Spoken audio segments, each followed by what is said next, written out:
Señor diputado, continuando con la lista de oradores, tiene la palabra el señor diputado Pablo Abdala. Muchas gracias, señor presidente. Señor presidente, empiezo por expresar que hago mías las palabras de mis compañeros de bancada, particularmente nos representa a mí como a todos mis compañeros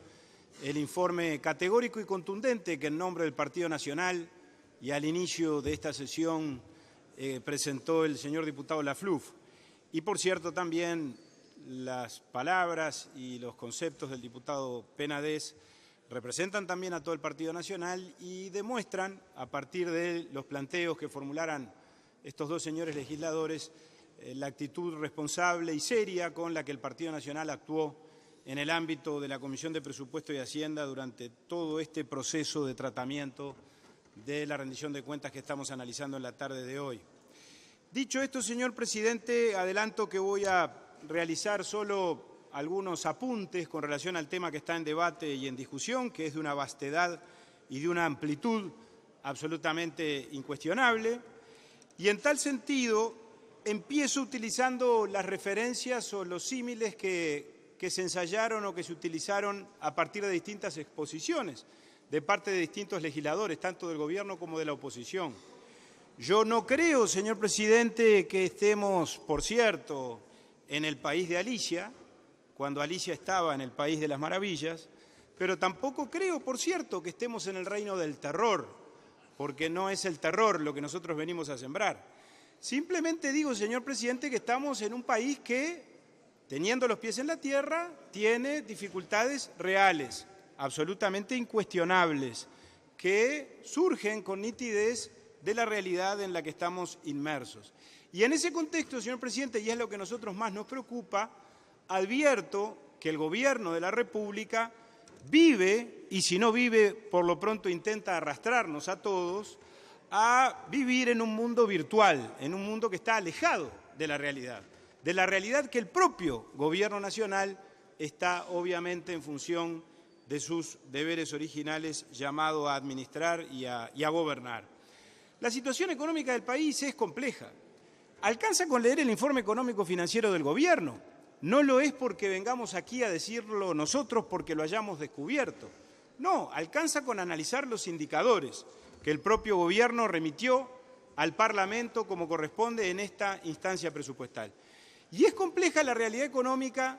y compleja es también la realidad del país desde el punto de vista de los resultados en el plano social, de los resultados de las políticas públicas que tienen directa e inescindiblemente que ver con el desarrollo social, con el desarrollo humano y con el bienestar de la población. Pero vayamos, señor presidente, porque yo creo que en esto lo que vale es precisamente utilizar los datos crudos y duros, a ver algunos indicadores precisamente del resultado económico por un lado y de la realidad social por otro para advertir lo que nosotros estamos diciendo, sin perjuicio del enfoque que también puede dársele a todo esto y que yo me propongo darle más adelante a mi exposición en cuanto a los efectos o a los coletazos que los planteos que el Gobierno ha hecho o ha dejado de hacer tienen sobre la realidad institucional del país. Pero desde el punto de vista económico, señor presidente, es notorio que en cuanto a las cuentas fiscales tenemos un problema. La rendición de cuentas ingresó al Parlamento con un déficit del 3.5% del producto, como aquí se ha dicho hasta el cansancio. Ahora, un mes después de ese ingreso formal de la rendición de cuentas al Parlamento Nacional, el déficit ya trepó al 4%. El ministro de Economía ha dicho que esto se debe a factores coyunturales, que en realidad el déficit estructural es menor y que si ahora está marcando en ese 4% es por razones meramente circunstanciales, entre ellas el incremento de las reservas o de las existencias de ANCAP. Ahora, ese argumento no puede ser válido para siempre. El ministro ensayó esa respuesta cuando vino hace más de un mes a la Comisión de Presupuesto. La última medición que todos hemos conocido esta misma semana del déficit fiscal a partir de las cuentas del Banco Central indican que seguimos en el eje del 4% del producto del rojo en nuestras cuentas públicas y eso claramente, señor presidente, ya va indicando o insinuando que aquí no estamos frente a factores coyunturales, sino que el déficit estructural inclusive crece. Porque las existencias de ANCAP, señor presidente, para un país como el nuestro que consume 1,5 millones de barriles por mes aproximadamente de petróleo refinado. Bueno, esto indica claramente que, porque así es, en los depósitos de ANCAP hay aproximadamente existencias para 3 meses de abastecimiento de nuestro mercado interno. De manera tal que yo no puedo creer que ANCAP haya seguido comprando petróleo en condiciones absolutamente excepcionales, al punto tal que un incremento de las reservas circunstancial como el que pudo haberse dado, según dijo el Gobierno el mes pasado, se mantenga en los mismos términos en la actualidad y en los mismos términos esté pesando en la realidad de las cuentas fiscales del Uruguay. Señor presidente, esta situación es compleja y yo creo que tiende a hacerse más compleja todavía. Más compleja, repito, que con relación a lo que ocurría hace un mes cuando el ministro comparecía al Parlamento. Porque en estos últimos días se conocieron también los resultados del segundo trimestre que publica regularmente el Banco Central del Uruguay. Y hablan claramente esos resultados de que los signos de desaceleración de la economía avanzan, de que la situación está un poco más complicada todavía. Todos ellos, los índices vinculados con el consumo, con la confianza del consumidor, con la importación de bienes de consumo, con las exportaciones en general, que todas, señor presidente, la tendencia es en el ejercicio 2018 que está en marcha a la baja, es decir, al descenso, a que, por lo tanto, desde ese punto de vista haya una situación de deterioro de los indicadores y de la realidad económica del país, medida a partir de estos factores principales. Y mientras el déficit aumenta, que sigue aumentando, las proyecciones del Gobierno siguen fallando en relación directa. Estamos analizando una rendición de cuentas que teóricamente para este año 2018 había previsto el Gobierno Nacional que tendríamos un déficit del entorno de los 2,7% del Producto Bruto. Ya el Gobierno tuvo que corregir esta meta relacionada con la trayectoria del déficit y nos habló de que este año tendríamos un 3,3%, porque las cosas fueron peor de lo que el propio Gobierno anticipó. Yo no creo que vayamos camino a eso, señor presidente, porque estamos a mitad de año, repito, y no solo no nos acercamos en términos de reducir el déficit para poder cumplir con esa meta, sino que nos vamos alejando en forma sostenida y en forma cada vez mayor. Como también parece difícil, desde ya lo digo, que se pueda cumplir el objetivo de que el año que viene tengamos el 2,5% de déficit que el Gobierno ahora pronostica y que teóricamente lo tendríamos para el 2019, pero el Gobierno ya pronostica que no será en el 2019 y que lo vamos a tener en el 2020. Y esto, señor presidente, que no es un fin en sí mismo, que por sí misma esta circunstancia eventualmente no es generadora de ninguna catástrofe desde el punto de vista social, es indicativo de una realidad del país desde el punto de vista de sus propias posibilidades, desde el punto de vista de las finanzas públicas, que puede llegar a comprometer, sin duda, en el mediano y en el largo plazo, y más en el mediano que en el largo, el sostenimiento de determinadas políticas públicas, aún de las que a todos nos conmueven y nos convocan, yo diría con un grado de compromiso mayor, porque tienen que ver más directamente con el bienestar de la población. ¿Y por qué razón? Porque el déficit hay que financiarlo. Y si el déficit no lo financiamos, esto después trae consecuencias para la realidad del país, desde el punto de vista de la pérdida de la credibilidad, desde el punto de vista del encarecimiento del crédito y, por lo tanto, desde el punto de vista del futuro sostenimiento económico y financiero de las decisiones que adoptamos los poderes del Gobierno con relación a esas políticas públicas a las que yo me refería. El ajuste del 2016 está claro que no fue suficiente. Hubo un severo aumento de impuestos para los sectores de ingresos fijos, para trabajadores y para pasivos, como todos sabemos, eso ya lo debatimos, y está claro que no alcanzó ni para empezar. El incremento de tarifas, que se ha utilizado también como una variable impositiva, porque el aumento de las tarifas de UTE fundamentalmente, pero de los demás servicios públicos también, claramente ha actuado como impuestos encubiertos que se le han puesto a la población, bueno, tampoco ha sido suficiente. Me remito al antecedente del 1 de enero de este año, cuando aumentaron las tarifas públicas y UTE solicitó una rebaja o le transmitió al Poder Ejecutivo que estaba en condiciones de decretar una rebaja del costo de las tarifas públicas en función de la buena salud de la empresa en cuanto al financiamiento del costo del abastecimiento de la demanda, y el Gobierno no solo dijo que no iba a rebajar, sino que además dispuso un incremento de las tarifas públicas y de las tarifas eléctricas que, como se dijo aquí hace un rato, son sin duda las más caras de la región. Y eso todavía tampoco alcanza. Por lo tanto, como se dijo antes, el país inexorablemente está deslizándose por la trayectoria del endeudamiento, del incremento de la deuda pública. Ha aumentado la deuda bruta, como lo reconoció el ministro en la Comisión de Presupuesto y Hacienda, a un 67% del producto. La deuda neta ya supera el 40% con relación al Producto Bruto Interno. Y por más que, como dijo el señor ministro, esto en todo caso es un nivel de endeudamiento manejable, lo que hoy es manejable en algún momento puede dejar de serlo. Sobre todo, señor presidente, cuando las perspectivas son de que las cosas en vez de mejorar empeoran, cuando las perspectivas son de que el déficit, en lugar de achicarse y de conjurarse, crece y se agranda. Por lo tanto, las necesidades de endeudamiento, como la propia realidad y los antecedentes más inmediatos lo indican, es que tendremos que seguirnos endeudando. Y algún día, cuando nos sigamos endeudando a niveles tales que estemos, por lo tanto, ya comprometiendo prácticamente la capacidad íntegra de producción del país, bueno, pues entonces estaremos, sin duda, en problemas muy severos que se trasladarán y repercutirán en los resultados de la vida nacional con relación a todos los temas que son, sin duda, de importancia intransferible. Llevamos 4 años de caída ininterrumpida del empleo y de la inversión, señor presidente. Esto está dicho en el informe económico y financiero del Gobierno, en la página 6. El desempleo ha aumentado. El desempleo promedio de lo que transcurre del año 2018 está en el 8%. Es un nivel estructural, desde el punto de vista de la desocupación, importante. La tasa de empleo sigue cayendo. Cuando el ministro vino hace un mes y en los números de la rendición de cuentas, la tasa de empleo estaba en el 57.1. El ministro reconoció que se perdieron 46.800 puestos de trabajo en los últimos 4 años. Las cifras del Banco Central de esta misma semana indican que la tasa de empleo está ya en el 57.1, la que trajo el ministro estaba en el 57.9, se perdieron ahora 10.000 puestos de trabajo en el último año, es decir, hay un agravamiento también con relación al mercado de trabajo en el último mes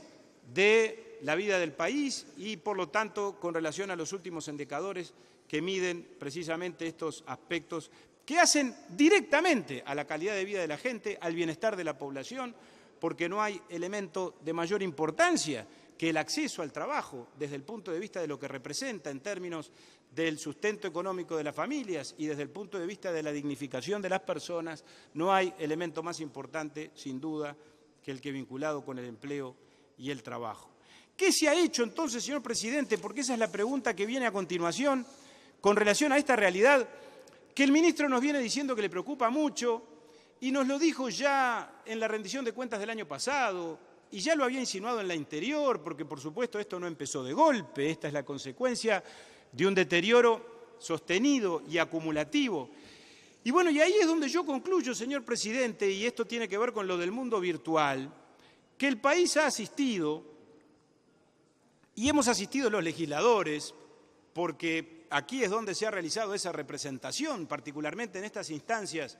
de presupuesto y de rendición de cuentas, a una especie de proceso de simulación o de disimulación de la realidad que el país vive y que el país enfrenta. Y el ministro de Economía ha sido, yo diría, uno de los actores principales, por no decir quien ha encabezado esa simulación durante todo este tiempo. El ministro no se cansa de decirnos que vamos bien.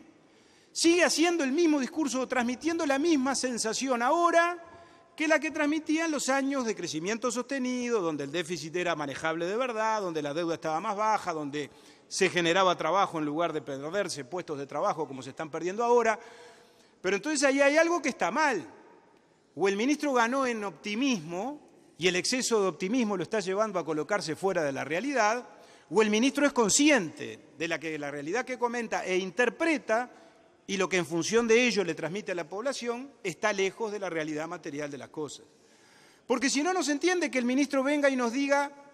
que esto es así, que los indicadores son reales, que cae el empleo, que cae la inversión, que aumenta el déficit fiscal,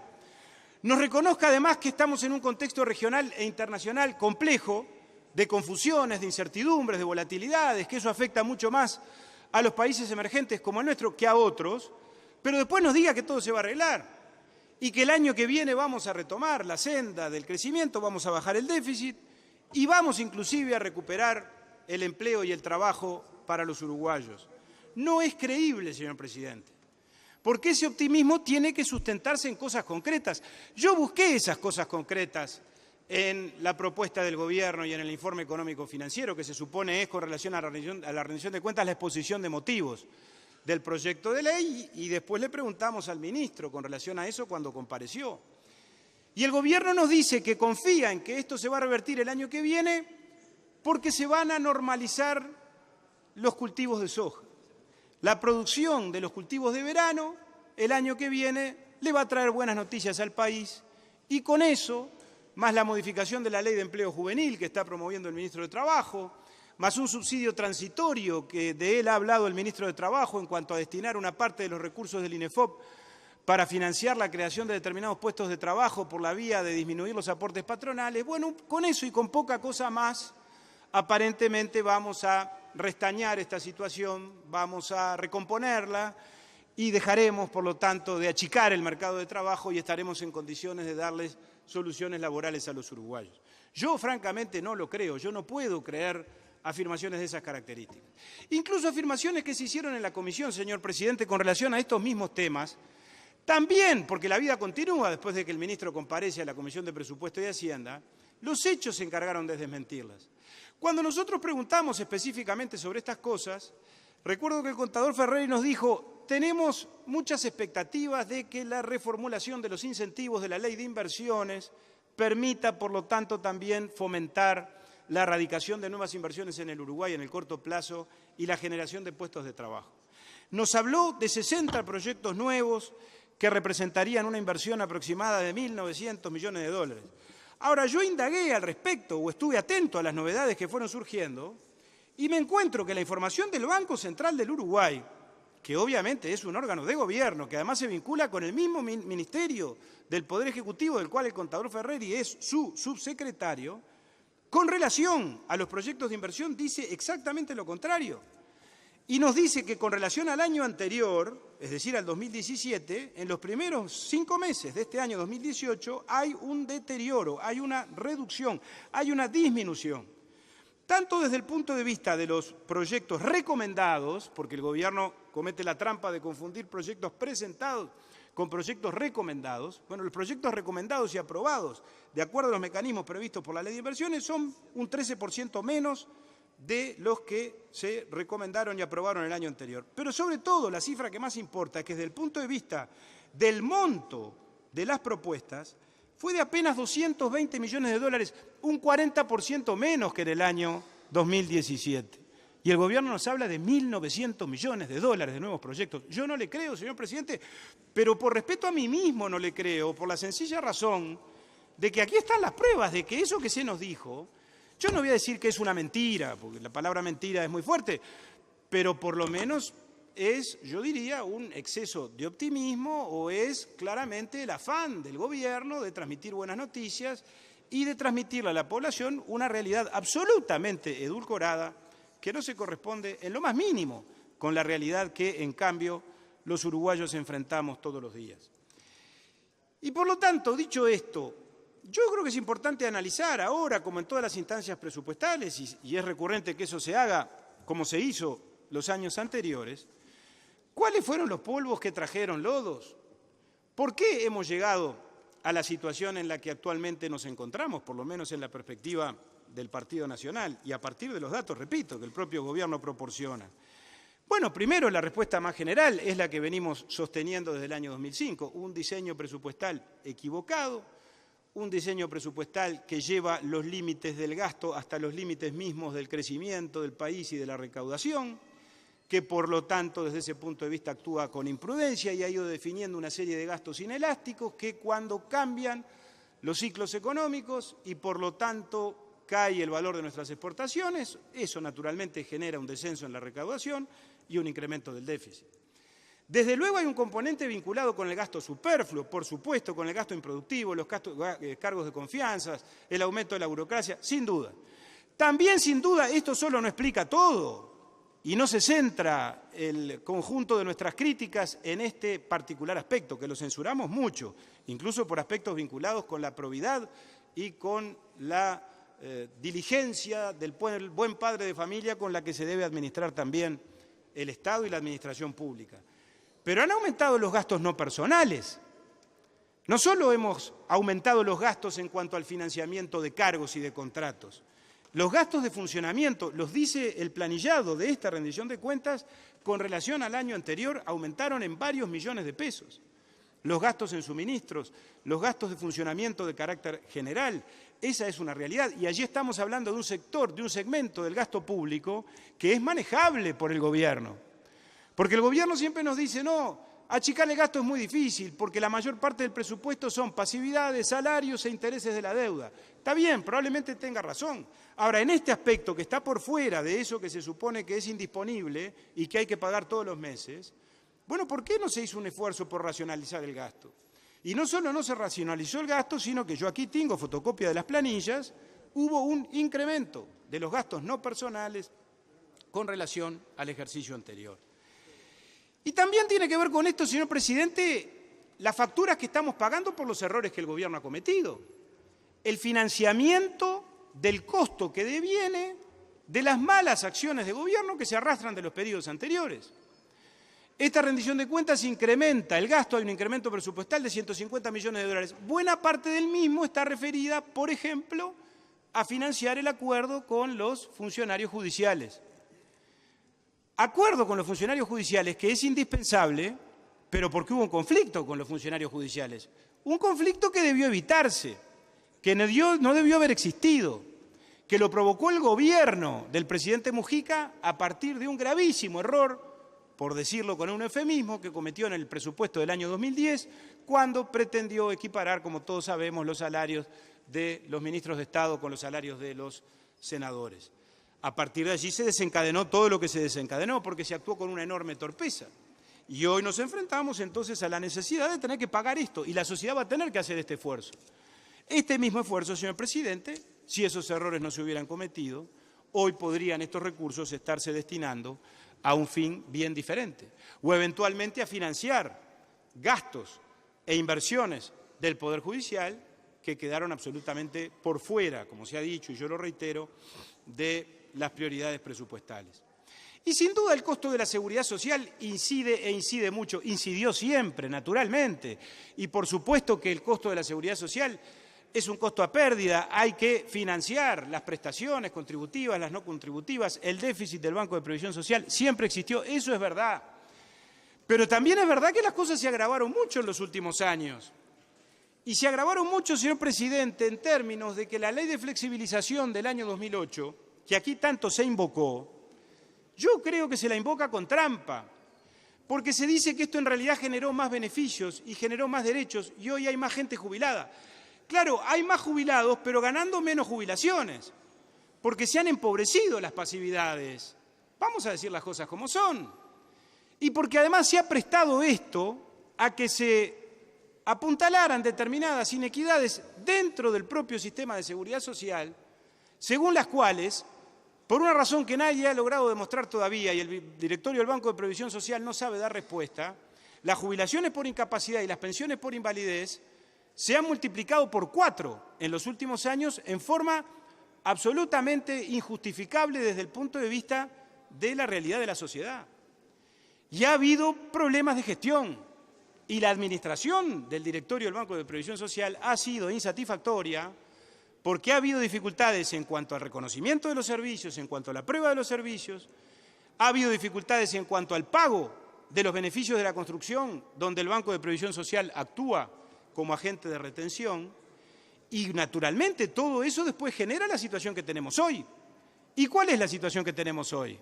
Más de 2.000 millones de dólares de asistencia financiera directa establecida por la ley, los 7 puntos de IVA, la recaudación del IAS,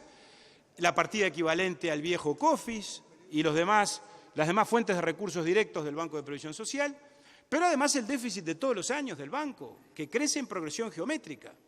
que este año o el año pasado fue de 582 millones de dólares y que ya se anuncia para el año 2017 que será de más de 700 millones de dólares. Ahora, como antes se dijo,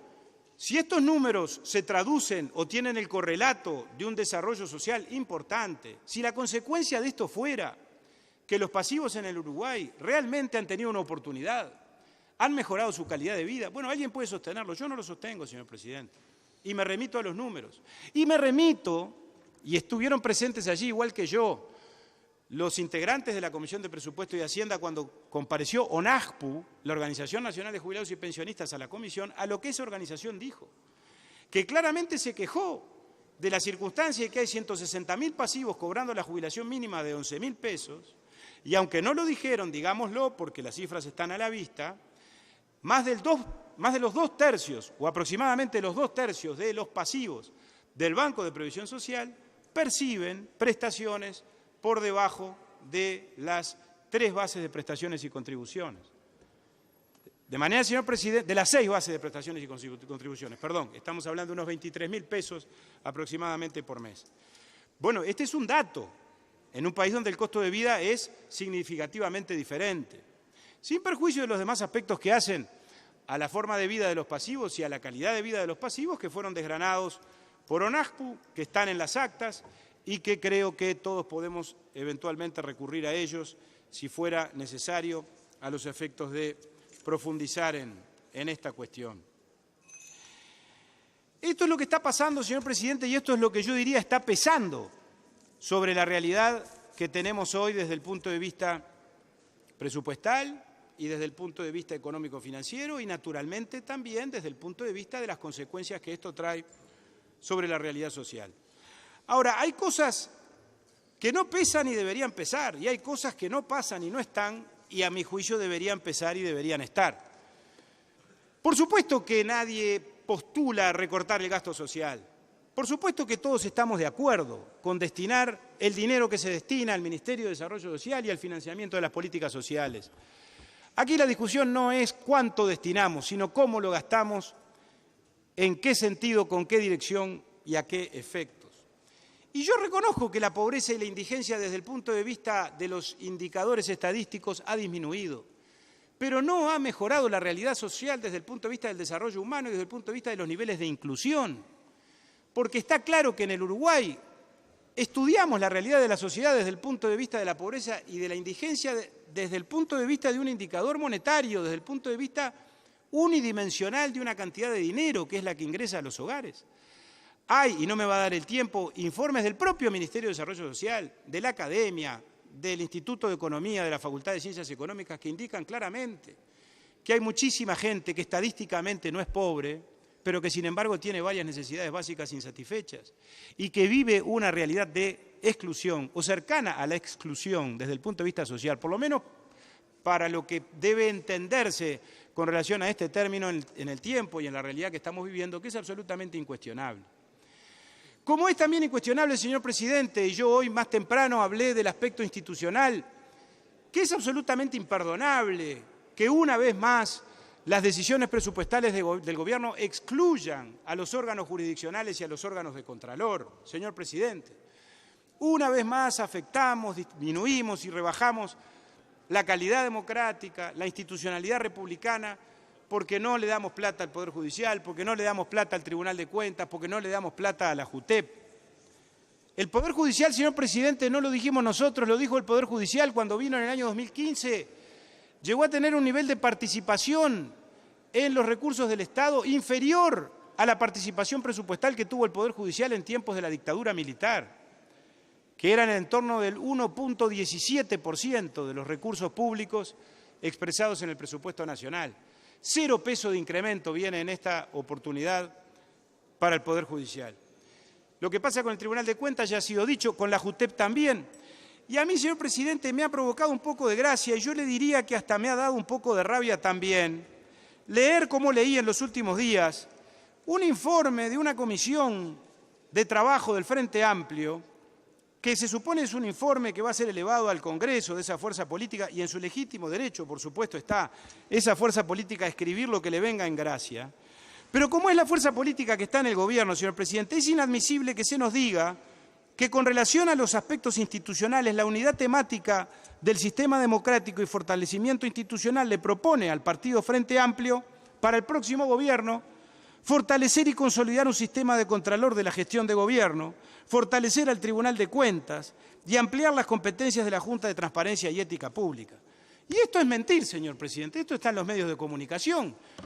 Porque si esto piensan, y si con esto están comprometidos, y ya termino, esto debió haberse reflejado en esta rendición de cuentas y en las rendiciones de cuentas anteriores y en la ley de presupuesto del año 2015, como no ocurrió. La JUTEP, como quedó de manifiesto cuando compareció su directiva a la Comisión de Presupuesto, está alquilando inmuebles para ver si consigue algo de plata para poder financiar el cumplimiento de sus actividades. Pidió la creación de 5 cargos técnicos porque tiene 20 funcionarios con los cuales no da abasto para cumplir su función.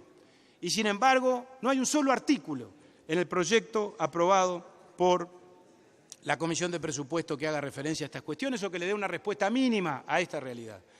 Se me ha terminado el tiempo, señor presidente. No he hablado de otras cuestiones vinculadas, por ejemplo, con la ciencia y tecnología y con la violencia de género,